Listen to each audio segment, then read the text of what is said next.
औंढा जिल्हा परिषद मतदारसंघाच्या अपक्ष उमेदवार आमच्याकडे शर्वणी गावकर जे आज आहेत, आज आपण त्यांच्याशी कोकण विजन न्यूजच्या माध्यमातून वार्तालाप करणार आहोत. नमस्कार मॅडम. नमस्कार. कोकण विजनमध्ये प्रथमतः आपलं स्वागत आहे.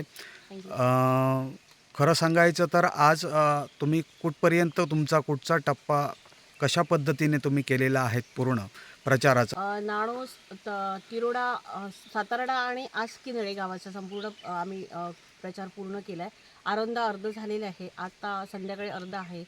बऱ्यापैकी मला प्रतिसाद आहे, कारण मागच्या 5 वर्षात म्हणजे 5 वर्षात जिल्हा परिषद सदस्य म्हणून आणि त्याच्यानंतरचा 4 वर्षाचा कालावधी हा इलेक्शन न झाल्यामुळे म्हणजे एकूण 9 वर्ष मी सातत्याने पहिली 5 वर्ष जिल्हा परिषदचा मी इथे रस्ते म्हणा, लाईट, पाणी, शाळा दुरुस्ती, उपकेंद्र दुरुस्ती, अंगणवाडी, अशा बऱ्याच लाईट, स्ट्रीट लाईट, अशा पाण्याची सोय, म्हणजे नळपाणी योजना म्हणा, पाणी कुठे, विहिरी दुरुस्ती, अशा बऱ्यापैकी कामं मी नियोजन समिती सदस्य असल्यामुळे केलेले आहेत.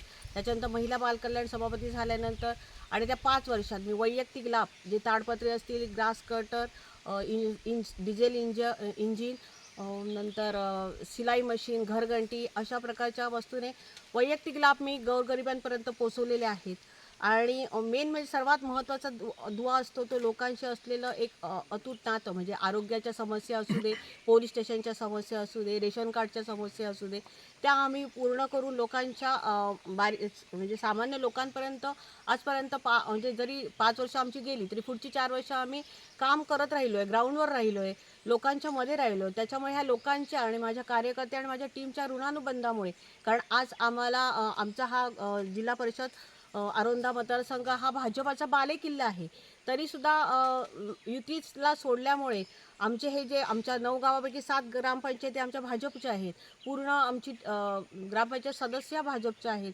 त्याच्यामुळे सगळ्या लोकांचं मत होतं की आमच्यावर कुठेतरी अन्याय झाला कार्यकर्त्यांना, कारण 9 वर्ष तळागाळातला कार्यकर्ता लोकसभेचं इलेक्शन असू दे, राज्यसभेचं असू दे किंवा ग्रामपंचायती असू दे, जीव तोडून काम करतो, कारण तळागाळातला सामान्य कार्यकर्त्याला कोण जमेत धरत नाही. पण आम्ही जे लढतो किंवा जी इलेक्शनं लढवली जातात ती सामान्य कार्यकर्त्यांमधून लढवली जातात, त्यांच्या ज्या कामांमुळे लढवली जातात, त्यांच्याशी असलेला जो लोकमत असतं त्यांना किंवा लोकांच्या मध्ये त्यांचं कार्य असतं त्यांच्यामुळे लढवली जातात. आणि त्यांचा एक म्हणजे त्यांचं एक असं वाईट वाटतं त्यांना की आपल्या गावावर किंवा आपल्या विभागावर अन्याय झाला.